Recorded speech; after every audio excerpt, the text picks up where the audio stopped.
right? You guys have been doing it for the last 4 weeks. Is that right? We're doing the book of Turbot.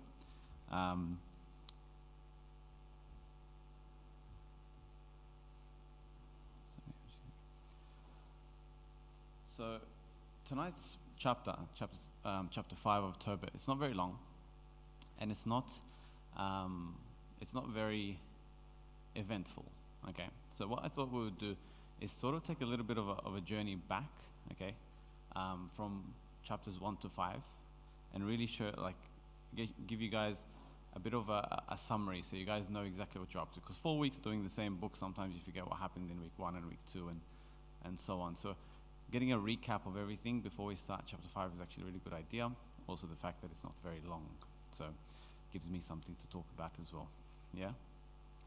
And actually, I know every speaker will probably say thank you very much for inviting me and stuff like that, but really, I was actually, like, this is probably one of the most beneficial ones that I've actually had the pleasure of preparing, because I haven't read Tobit before. Okay, that's my public confession. I haven't really read Tobit before, and this Bible study forced me to read it, and I really loved it.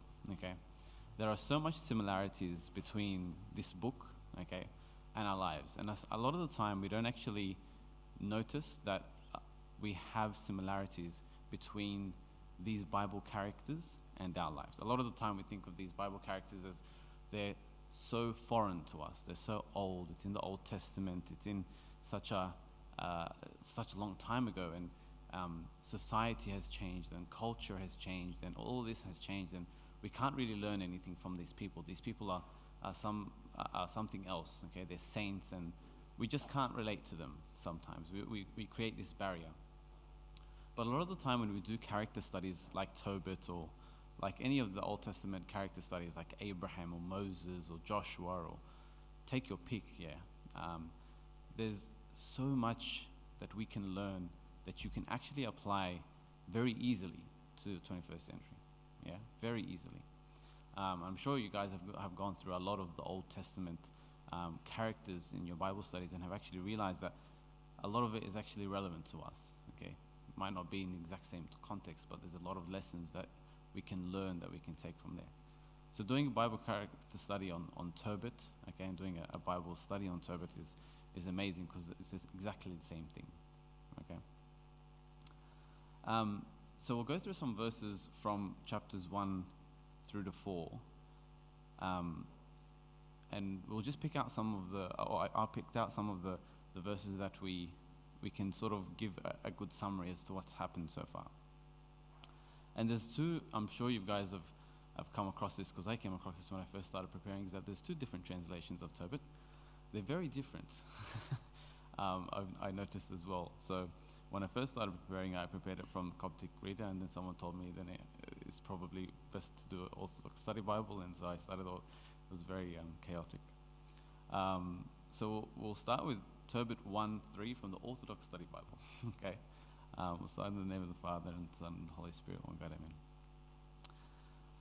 It says, "I, Tobit, walked in the paths of truth and righteousness all the days of my life.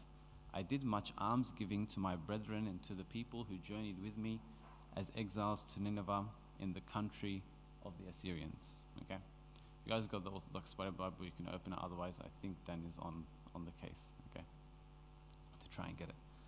I'll read that part again. "I, Turbot, walked in the paths of truth and righteousness all the days of my life. I did much almsgiving to my brethren and to the people who journeyed with me as exiles to Nineveh in the country of the Assyrians." Okay, so it gives us a little bit of context, all right? They are in exile from the Assyrians. The Assyrians have overcome them. They have taken them into exile, and they're in Nineveh, okay? We know Nineveh from the story of Jonah. Thank you. We celebrated his feast a couple of weeks ago. So this is another story from Nineveh.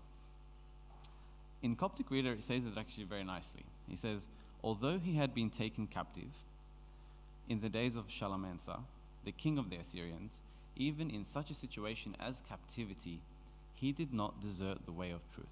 Okay, so we're talking about Tobit here, all right? He did not desert the way of truth, or he walked in the paths of truth and righteousness. even in captivity, even in when he was not in his in the context of true Jewish belief. Okay, so in Israel, if you imagine like there was this sort of like a clique, all right, in Jerusalem and in Israel, and all of these Jews sort of lived there and around there, and this was the place where they worshipped God, and it was all very, very tight knit. Okay, Assyrians come and they disperse them. It's one of the easier ways to try and overcome a nation. Okay, is to war against it, win the war, and then disperse all their people, so that everyone's everywhere and they can't really hold on to the same loyalty as they did. Okay, when they were in Jerusalem, and so that's what the Assyrians did.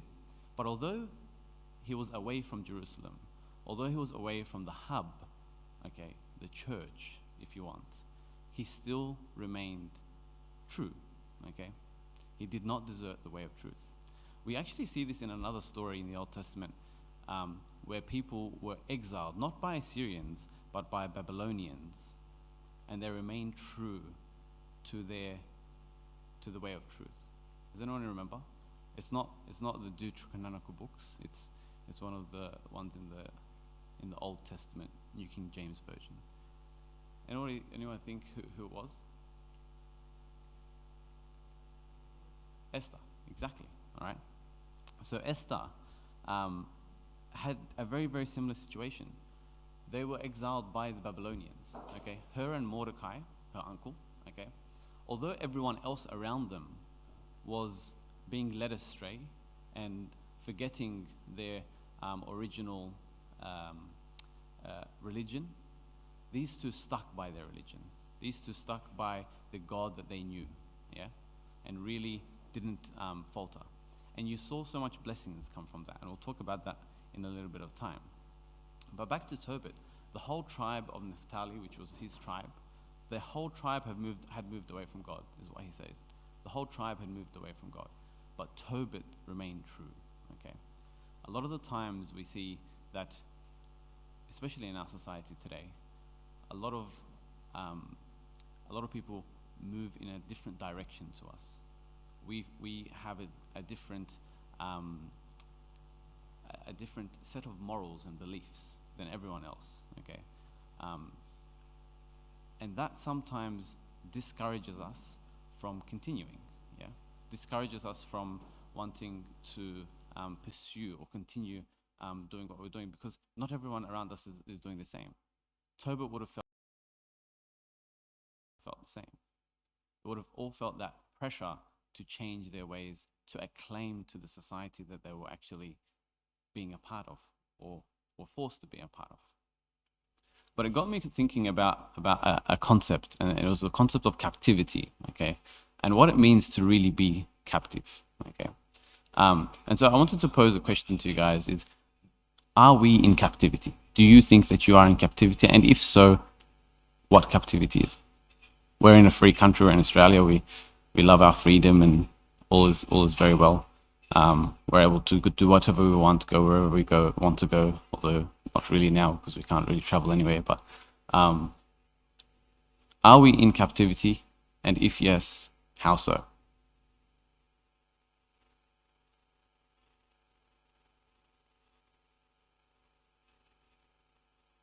Hard question. So when I started thinking about this, I started trying to sort of define what captivity is. There's a really interesting book that came up by an author called Laurie Gruen, and it's called The Ethics of Captivity. She talks about captivity in the US, okay, and imprisonment in the US, and the ethics and the psychology behind it, okay. Seems like a really, really interesting book. But there was a quote from her, and it says, in a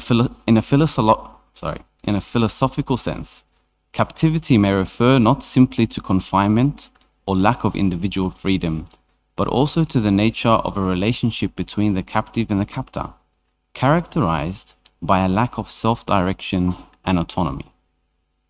Characterized by a lack of self-direction and autonomy. So in any situation, if the person that you are around, or the people that you are around, or whoever has a higher rank than you, or whoever has a higher social position than you, is limiting your self-direction and autonomy, that is considered a captivity. Yeah? So does that change the answer when you ask, are we in captivity? Do you feel like your self-direction or your autonomy is sometimes forced into a certain direction? If you're still having troubles answering the question, I'll give you a little bit of an example, okay? Sometimes it's not even someone else that is giving or that is overpowering you or has control over you, okay? Sometimes it's our own emotions, our own worries, our own anxieties that actually have control over what we do, even if we didn't want to do that. Does that sound right? As sort of everyone's sort of experienced something similar. Sometimes we are captive to our thoughts and what we do. Sometimes, like St. Paul says, we really want to stop this sin. We have every intention of doing so, but we can't. He says, what I will to do, what I will to do, I cannot, and what I don't will to do, that I do. Yeah? So what I really want to do, I'm convinced that this sin is wrong. I know that this sin is wrong, and I know I need to stop it. But for some reason, I can't. My own thoughts, my own worries, my own anxieties, my own history, all of that is holding me captive. Yeah? We've taken a very long tangent, yeah, from Tobit. But it's sort of very relevant to what we're talking about. Because like we said in the beginning, there are so many lessons that we can learn from these captivities that Israel went through, from in Babylon or in Assyria or wherever it is. We can truly relate to it in our own sense, okay? It might not be, we're not prisoners of war like they were back in the day, and we're not being starved, and we're not in poverty. But we are those things in different ways, okay? Sometimes we are in captivity with our own thoughts. And so Tobit's reaction to his captivity is what really defined him, yeah? We only know a lot about what Tobit has done and the whole story of Tobit and Tobias because of his righteousness, because of what he did when he was in captivity, because he continued to be faithful and continued in the way of truth. And so our actions when we are in our own captivity is what define us. Our actions in what we do when we realize that we are captive to our thoughts and to our emotions and to our worries, that is what defines our story. Does that make sense? So your reaction to your captivity is what will define your actions. So that was Tobit and the way that he reacted when he was in captivity in Tobit 1 verses 3. If we go to Tobit 1 verse 13 in the Orthodox Study Bible, it says, "So the Most High gave me grace and comeliness before Shalmaneser, and I became his purchasing agent." So a lot of the time in the Old Testament, as well as in these Deuterocanonical books, you see that God stands by the servants that are faithful to him. Okay, we saw it in Esther and Mordecai. Every single time Mordecai and Esther were faced with a problem, you found the words written, and they, or talking about the king at the time, Esther found favor in the eyes of the king, or Mordecai found favor in the eyes of the king. Okay, and not because of anything significant, just by a simple action. So, for example, with Esther, when she walked into the court of the king of Persia. Okay, when you walk into the courts of the king of Persia, if you're not invited by him, if you're not specifically told that you can come and visit, the punishment is death. If he didn't pull out his scepter and agree for you to approach. So she was going in as like a suicide mission. Okay, she didn't do anything except walk into the court of the house of that king. Okay, but she found favor in his sight. Why? Because God was on her side. Because she was faithful to God even in her captivity. And that is how God reacts to us when we are faithful in our own captivity, when we stick by him. And the same with a lot of other Bible characters. Joseph is another example. Okay, Joseph remained true in a lot of very hard situations. Okay, and a lot of very hard temptations as well. He stayed very, very faithful, and God rewarded him, and he became second to Pharaoh in all of Egypt. Plenty of examples. Okay, plenty of examples of people that found themselves in very, very hard situations, and because they were very faithful to God, God found favor in their eyes. And we remember these people because of that. We remember these people because they are the ones that stayed true to the way, yeah, and stayed true to God.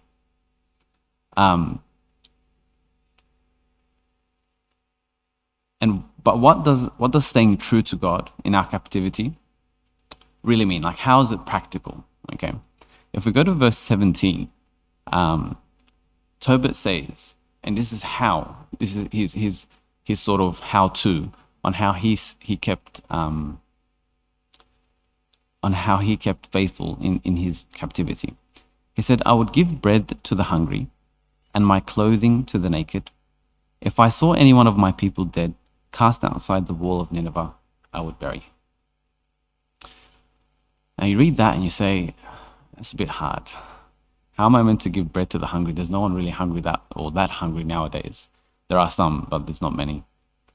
And my clothing to the naked, similar thing. And there's not really anyone cast outside dead that I can really bury him. Yeah? But what we can try and do is see these characteristics in our 21st century. Okay? So these are a couple of examples that I found. Giving bread to the hungry is very similar to giving someone time. Yeah? When Tobit at that time found someone hungry, in need, wanting something from him, needing bread, needing survival, something to survive, he gave that to him. He gave him bread. Okay? Nowadays, we have people that are starving for time from someone, starving for attention from someone. Okay? A lot of the time, people need to talk, need to let things off their chest. Sometimes they don't even need to talk, they just need someone to talk to them and realize that they matter to someone else. Yeah. And so giving people our time is equivalent to giving a very poor person bread. Okay. It's essential for their survival. Yeah. So giving somebody their time. Giving my clothing to the naked. Okay. I really like this one. It says, giving clothing to the naked is similar to covering people and covering their sins. Yeah. So clothing people, seeing someone bare and seeing someone that has clearly done something wrong or clearly has not followed a rule or is in the wrong and is guilty of something, and trying to make an excuse for them and truly seeing the good in that person, even if they were wrong. Okay. It's one of the most Christ-like characteristics you can take. And why I say that is because that's exactly what Christ did with us. We were completely in sin. We did wrong. Humanity was in sin. Yet he came and he didn't look at that, and he looked at his love towards us and acted on that. If he acted on the fact that we were sinful and our sinful nature, we would have been long gone. Yeah? Adam would have not even been, or not have survived that mistake in the Garden of Eden. But because God acted on his love, we survived and he came and saved us. So that's why it's such an important characteristic to have, is to cover other people's sins. Do the same thing that Christ did. We always talk about being Christ-like, and we always list the characteristics of Christ, and one of them is mercy. But we never really realize that if someone truly upsets me, someone truly hurts me, trying to find an excuse for that person is very, very hard. We always think about it when we say this stuff. We think about another situation. Like, oh yeah, that person wronged that other person, and so that's the situation. But what about in our own personal way? A lot of the time, because we come from sometimes very different generations in our family, our parents have very different ways of thinking, and they upset us a lot of the time, yeah, by the way of their thinking, and we always think that they're old school and causes a lot of conflict and a lot of headbutting and a lot of strife. Sometimes we need to apply that in our family life, yeah, that even though mom and dad have upset me in a certain way, they may be completely in the wrong, okay? They may be completely in the wrong in every way of the sense. But I find an excuse for them. I say that it's not really their fault. They come from a different time. This is what they know to be true. This is them showing love to me. And this is the only way that they know how to. And that's how you give an excuse to someone else to cover their sins, giving my clothing to the naked. The last thing that he says is, if I saw anyone of my people dead, cast out of the wall in Nineveh, I would bury him. This was a hard one. But it's more about performing a ritual act to someone else. Does that sound right? Burying someone is a ritual act, especially in the Jewish tradition.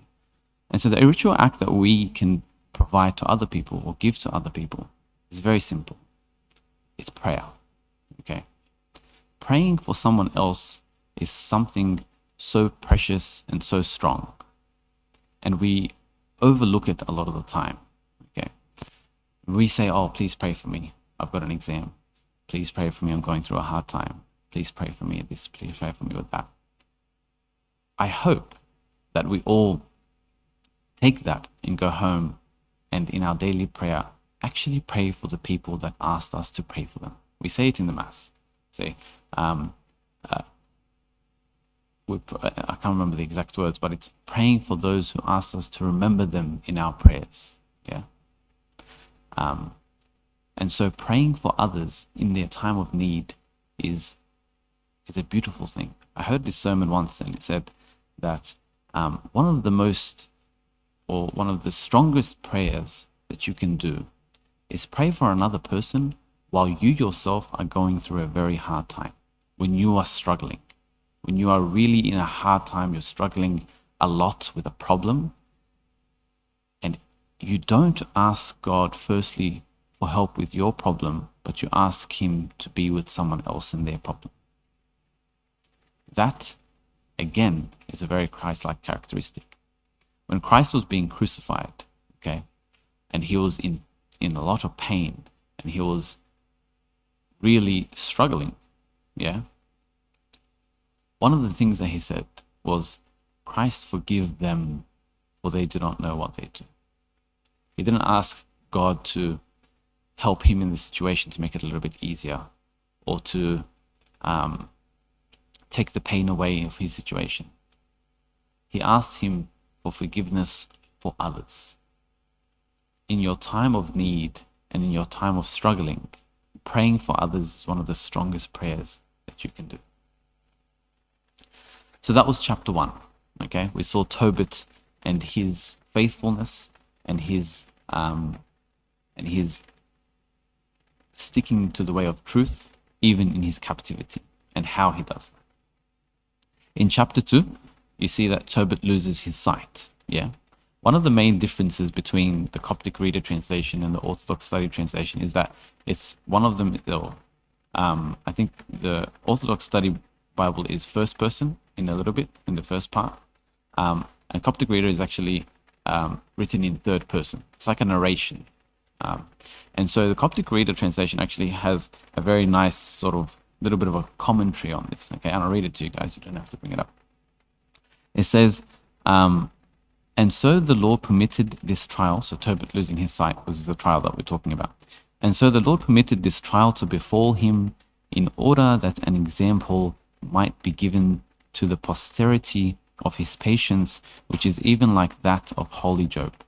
For even from his infancy he had always feared God and kept his commandments. So he was not discouraged before God because of the scourge of blindness that had befallen him, but he remained immovable in the fear of God, giving thanks to God all the days of his life. The two words out of that whole paragraph that really stuck out was remained immovable. Yeah. So those three characteristics that we talked about before, where Tobit was feeding the poor, clothing the naked, burying the dead, he stuck to those and remained immovable in the hardest situations. So all those three things that we were talking about that we can translate into our own lives, we need to stick to those in every situation and remain immovable in every situation, no matter how hard it is. Okay, we're now in a period of Lent. We're now in a period of fasting. A lot of the times in fasting, we try and remove a bad habit or laziness, or try to pick up a virtue. Okay, and some of these virtues is what we were talking about just then, but we must remain immovable in them. Yeah, no matter what happens, no matter what comes our way, no matter what will befall us, any situation that we're in, we stick to our guns and we really make sure that we do what is right by God and not based on what the situation is. Okay, he remained immovable. Then in chapter 3, we see two prayers. Yeah, we see two prayers of one Tobit and one a new character that gets introduced to the story, which is Sarah. Okay, and in Tobit's prayer, in Tobit 3, chapter 5, we read, "Now your judgments concerning my sins are many, and they are true, because I did them. So did my fathers. For we did not keep your commandments. Indeed, we did not walk in truths before you." It's a bit contradictory what Tobit's saying here, because in the first chapter he just talked about how righteous he was kept in the entire time of his captivity, and he stuck to the way of truth. We were just talking about all of this stuff. So why is he saying now, "For now your judgments concerning my sins are many and they are true, because I did them, and so did my fathers, for we did not keep your commandments, indeed we did not walk in truth before you." But we just talked about how the entire tribe of Naphtali is the one that turned away from God, but Tobit's the one that stuck by him. So how does this make sense? What Tobit does here in his prayer is actually very similar as well to what Mordecai and Esther do in their prayers as well. So their prayers are actually also the deuterocanonical chapters of Esther. Okay, so you won't find them in the normal version of the New King James version of Esther, but if you read the deuterocanonical, you'll read Esther and Mordecai's prayers, and they're beautiful. And they do a very similar thing. They take the sins of others and pray for them as if it were their own sins, which is exactly what Tobit is doing here. Okay, he says, "Because I did them, and so did my fathers, for we did not keep your commandments." Okay, he includes himself in the tribe of Naphtali, which has gone away from God, and he asks for forgiveness for him and them. Yeah, he takes on their sins and asks God for forgiveness of them. It's really a beautiful way of praying. Okay, there's a very nice story about Pope Carlos that's written in Father Dan's The Silent Patriarch, and it was very, very nice and very similar to this. And it was, I'm sure many of you have heard this story, but it was 7 monks in the Baramos monastery that were going to be exiled from the monastery. Okay, they were going to get kicked out for a mistake that we're not sure what it was.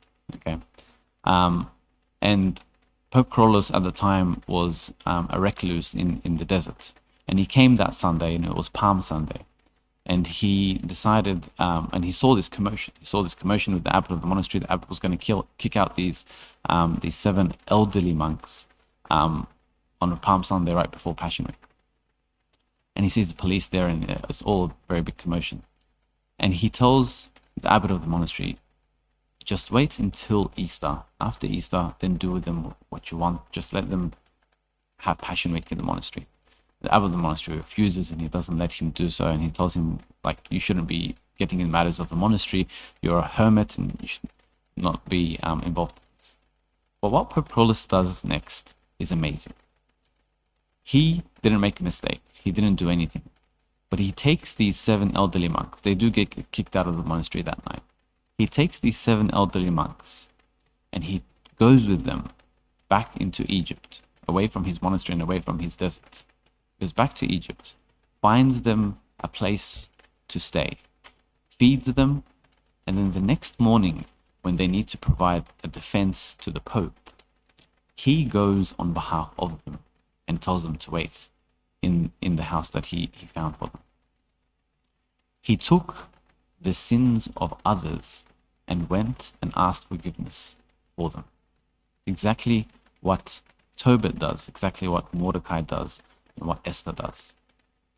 They take the sins of others and pray for them themselves. It's a beautiful way and a beautiful Christ-like characteristic. In Sarah's prayer, in chapter 3, verse 12, she offers a very beautiful prayer as well. And one of the things that stood out to me in hers was when she said, "Now, O Lord, I offer myself completely to you." Yeah. So Sarah was, if you guys haven't been here for the last 4 weeks, she had 7 suitors. She had 7 husbands. And each time the wedding night came, the husband would go in to the room. And before he'd get in there, he dropped it. Okay, 7 times. Okay, that's quite traumatic. All right, and so you get the sense from Sarah's prayer that she's had enough. Yeah, and she does say even at one point, if it's the best thing for me, take my life, take me now. But at the end, she says, "Now, O Lord, I offer myself completely to you." Okay. It's amazing how when we're really at the bottom of the rock, when we've hit a rock, when we've hit rock bottom, is what I'm trying to say, we really find ourselves saying to God, "I really and truly offer myself completely to you. Whatever you'd like to do with me, do. Yeah. Whatever path you'd like me to take, let me take."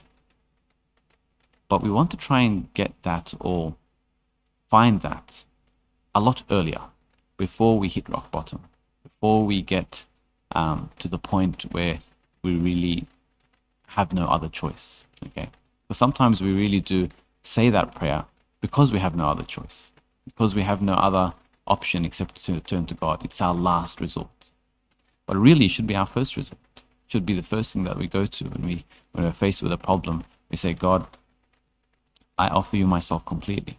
Okay, in whatever sense. All right, whether that be in a decision that's to do with uni, or a decision to do with work, or a decision to do with marriage, or a decision to do with anything, Lord, I offer myself completely to you. Okay, it's a very simple prayer, but a very, very powerful prayer. And then last week in chapter 4, we read Tobit's advice to Tobias. Okay, we get introduced to Tobias, and him really giving him what it seems like last commandments before he passes away. Yeah, and it's beautiful to see. And if you haven't really listened to Father Dan's talk about it last week, I encourage you to do so. It's on, I think it's on your YouTube. It was really, really nice to see how how Tobit, the advice that Tobit gives to Tobias. But that's enough of the recap. Yeah, a bit long recap. We'll jump into chapter 5. I told you guys it's going to be a short one, so I promised it won't be very long. So we'll read chapter 5, verses 1 to 3.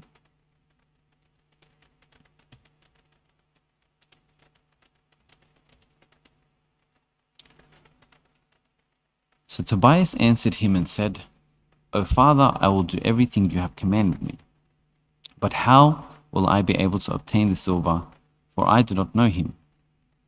Then he gave him the record of the debt and said to him, Find yourself a man who will travel with you, and I will pay him his wages as long as I remain alive. Now go and obtain the silver. So a bit of context. Turbot, when he realizes that he's now blind, he's getting quite poor, he's not able to sustain for too much longer.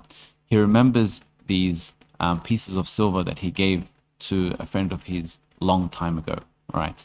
And he tells Tobias, his son, go and get this silver so that we can sort of survive, okay? And so before he does so, he gives him all the commandments in chapter 4, and he talks to him about all the stuff in chapter 4. And then Tobias answers and tells him, I will do everything for you, but how do I find this person? And he gave him the deed, basically, okay? But then at the end of those 3 verses, he says, find yourself a man who will travel with you, and I will pay him his wages as long as I remain alive. Now go obtain the silver. When you're faced with a mission, or when Tobias was faced with a mission, Tobit, who is well experienced and a lot older in age, advises him to take someone with him. Yeah. We actually see this a lot in a lot of the New Testament as well. Okay, and Christ, when he chose his disciples, chose his 70 disciples, and he sent them out 2 by 2. Okay, pairs. We also see it when in that verse that says, "For when 2 or 3 are gathered in my name, I will be there in the midst of them." Yeah. In numbers is power. Okay. When we're going through the period of Lent that we are, okay, when we have a goal in our Lent, okay, where we just started, we're a week down already. We have a goal in Lent.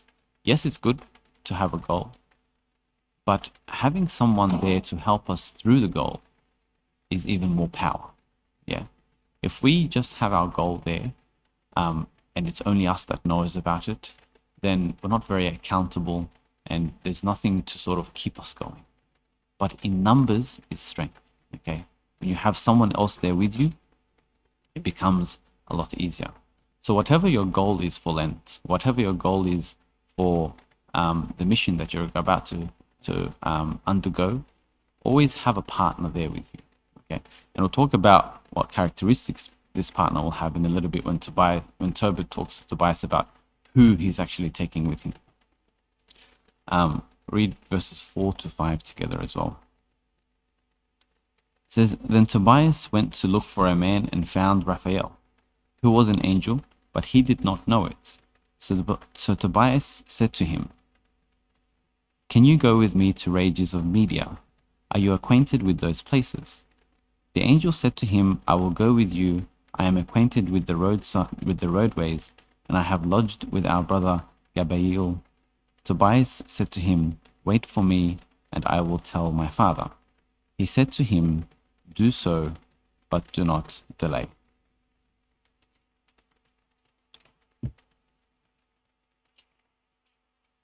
So, one of the church fathers, by the name of Saint Bede, he offers a very nice contemplation. He says, An angel appeared to Tobias and offered himself as a companion through whom he might perform wonders for the people to whom he had been sent.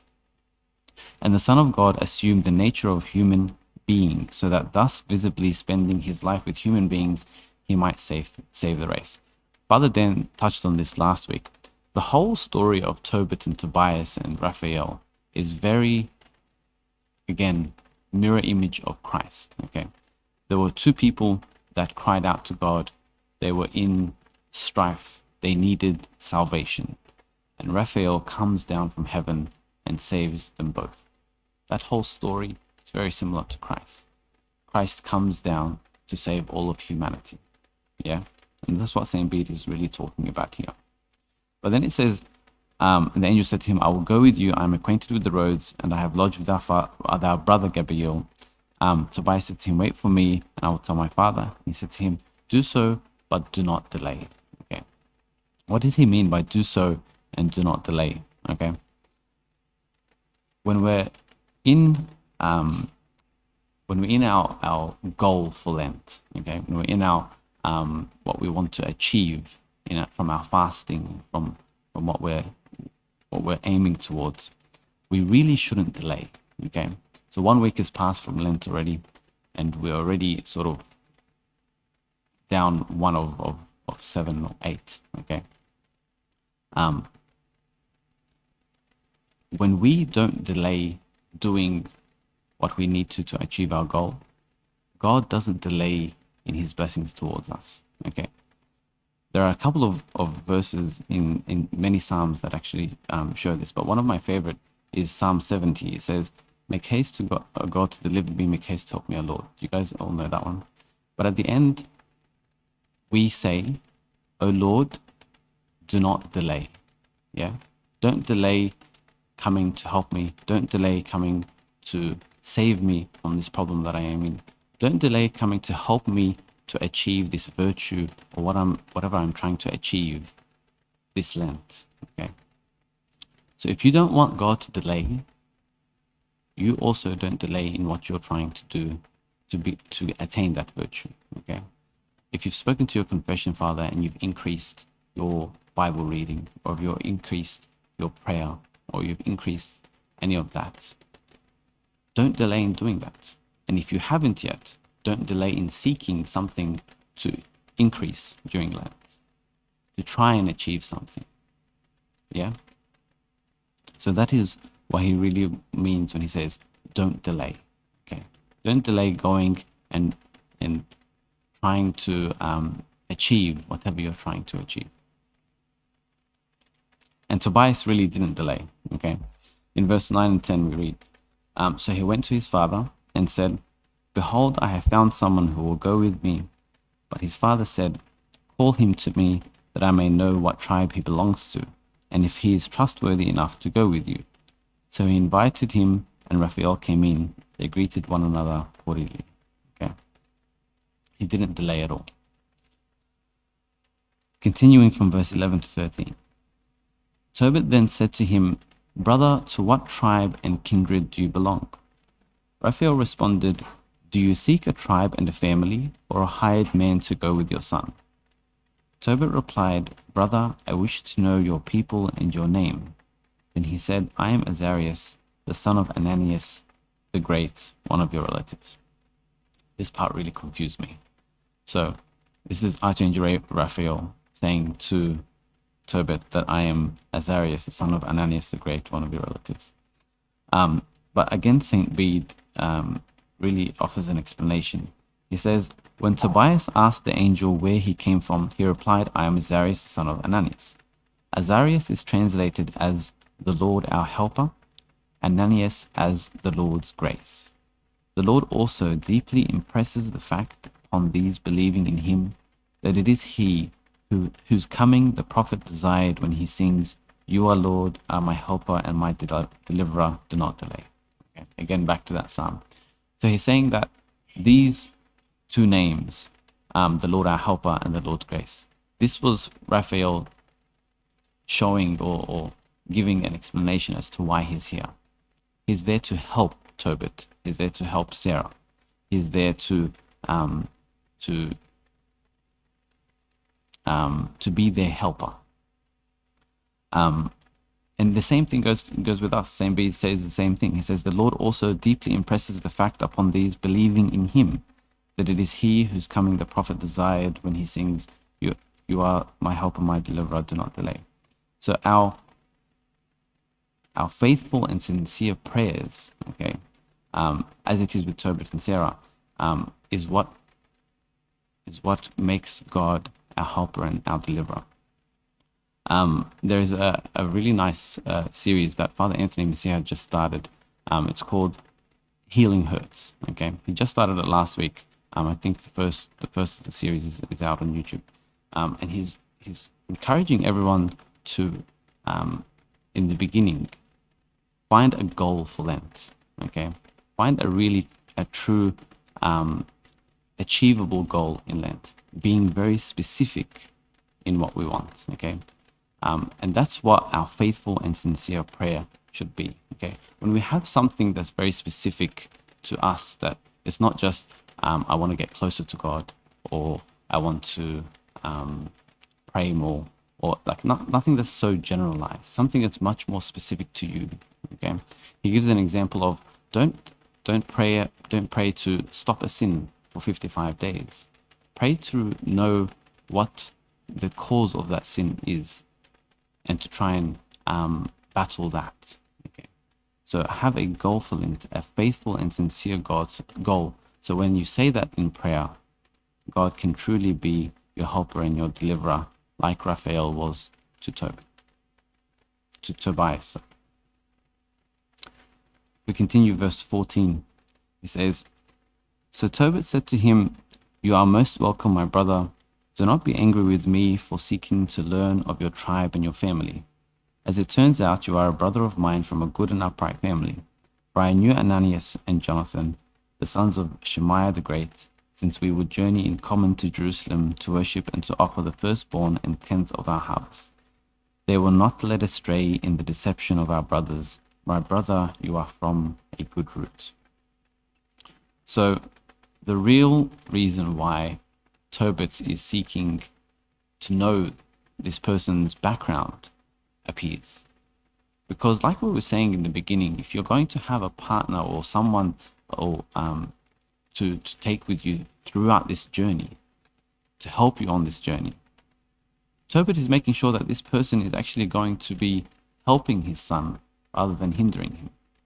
If he was from the tribe of Naphtali, but he was from the people that didn't stay true, then he would have actually hindered him. He would have taken him off the path. He would have undone all the good that Turbot had taught Tobias in chapter 4. But he wanted to make sure that this person that was traveling with his son was going to get him to the destination that he was going to in a true and safe manner. And the same thing when we choose our friends or people that we will entrust to help us in our own journeys, okay, in our own journeys to spiritual virtues, okay. A lot of the time, sometimes not even a lot of our friends, because a lot of our friends are our own age and they have their own struggles and stuff like that. Sometimes it's making a friend with a spiritual father that can really truly guide you to a better virtue. Somebody of an older servant who is more experienced, that can actually do that.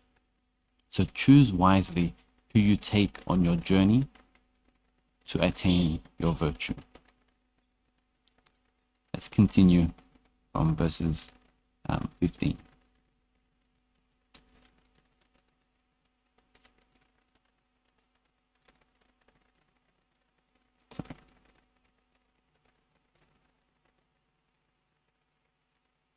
"But tell me, what shall I give you as wages? A drachma a day and expenses for you and my son. I will even add more to your pay if you both return in good health." Thus they were well pleased. Then he said to Tobias, "Prepare for the journey, and may it be prosperous." So his son prepared the things for the journey. Then his father said to him, "Go with this man, and may the God who dwells in heaven prosper your journey. May his angels journey with you." They both departed, and the young man's dog went with him. Funnily enough, there's no commentary on why the young man's dog went with him, as much as I tried to find what that really meant. But what I really liked in this section was Tobit's prayer, or Tobit's final command to his son. He says, go with this man, and may the God who dwells in heaven prosper your journey. May his angel journey with you. Like what we were saying with what goal we're going to try and attain in Lent, being very specific and being realistic, specific to our own situations. So our prayers also have to be very specific, okay? We need to, I think, go away from the very generalized, please God, help, be with us, and and help those who didn't come this week to come next week.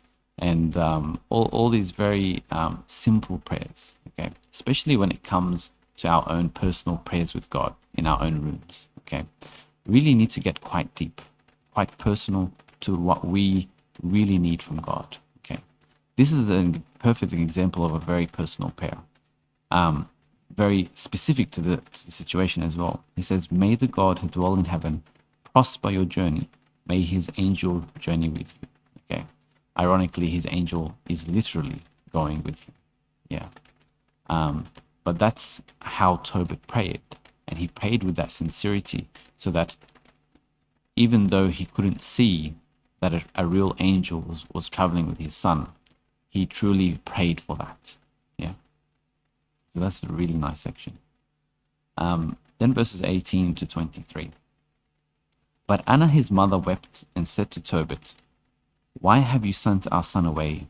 Or is he not the staff of our hands when he goes in and out before us? Do not attain silver upon silver, but may it be dirt compared to our son. For as he was given to us to live by the Lord, this is sufficient for our existence." Tobit said to her, "My sister, do not be concerned, he shall return in good health, and your eyes will see him. For a good angel will go with him, and his journey shall be prosperous. He will return in good health." So she ceased weeping. So Anna, his mother, being a mother, is very worried for her son on this journey. Okay.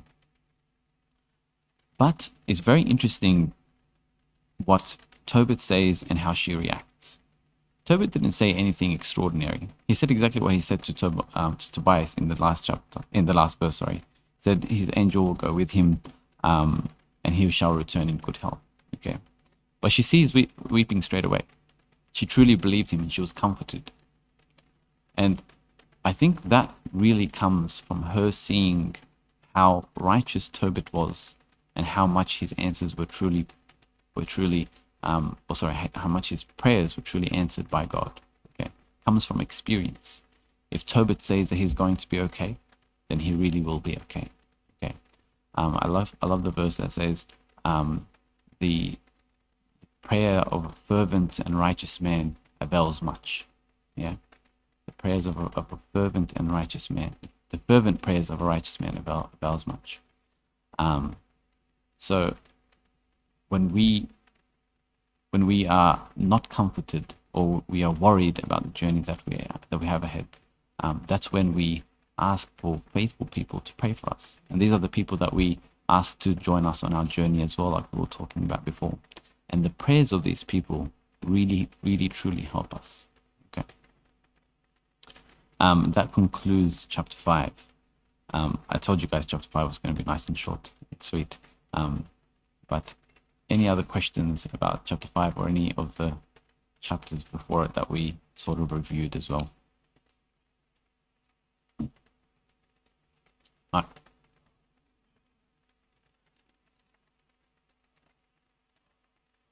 Sorry?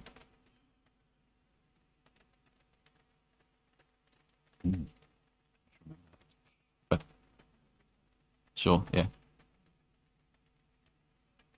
Okay, yeah.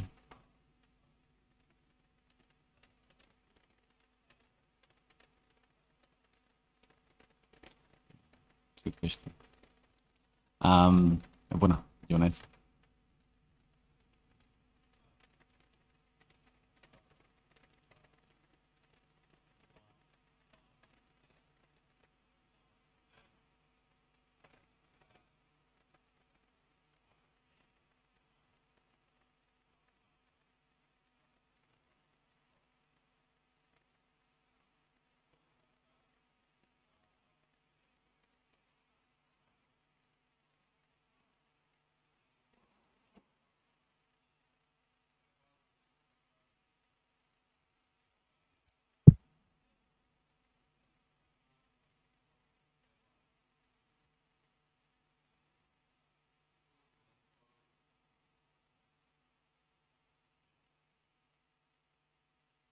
I think what I was mentioning in the first few chapters was covering people's sins. So when you see someone that has made a mistake or anything like that, not judging them and trying to make excuses for them is another way of battling that, and is a way of counteracting judgment as well. So if you're trying to make excuses for others, that, oh, this person is going through a really hard time, that's why he was being a little bit abrupt or a little bit rude or something like that, then you've acted on your own love to that person rather than on or reacting to the person's sin towards you or upsetting you. Makes sense?